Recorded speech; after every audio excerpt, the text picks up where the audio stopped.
అందరినీ సాటిస్ఫై చేస్తూ చక్కగా మాట్లాడుతూ కార్యక్రమం మొత్తం 100% సాటిస్ఫాక్షన్తో వెళ్ళింది అంటే దానికి ప్రథమ కారణం మా సభ్యులందరూ. వాళ్ళని పరిచయం చేయటం నా బాధ్యతగా భావిస్తూ, ముందుగా రిజిస్ట్రేషన్స్కి మనకి గూగుల్ ఫామ్ వచ్చింది. ఆ గూగుల్ ఫామ్లో మీరు అందరూ ఫిల్ చేశారు.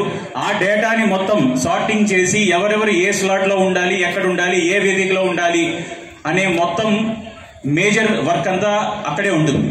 ఆ పని చేసిన మా సభ్యురాలు బి రూపాశ్రీ. మనకి గనక ఆ స్లాట్ కనుక మనకి లేకపోతే మనం ఎక్కడికి వెళ్ళాలి అనే కన్ఫ్యూజన్లో మనం ఉంటాము. అలానే ఆ తర్వాత మెసేజ్ క్రియేట్ చేసి అందరికీ పంపించాలి, అందరితో కమ్యూనికేట్ అవ్వాలి. ఈ మొత్తానికి ఆ టాస్క్ని తీసుకున్న వ్యక్తి బి రూపాశ్రీ. మీరందరూ చక్కగా చప్పట్లు కొట్టాలి. అలానే మెసేజ్లు పంపడం, మెసేజ్ వాళ్ళందరితో మాట్లాడటం, వాళ్ళకి ఏవైతే డౌట్స్ ఉన్నాయో అన్నీ క్లారిఫై చేయడం, ఎప్పటికప్పుడు వాళ్ళందరితో కమ్యూనికేషన్లో ఉండటం అనేది కూడా ఒక ప్రక్రియ. ఈ విభాగానికి సంబంధించి మరొక వ్యక్తి GND కుసుమ సాయి.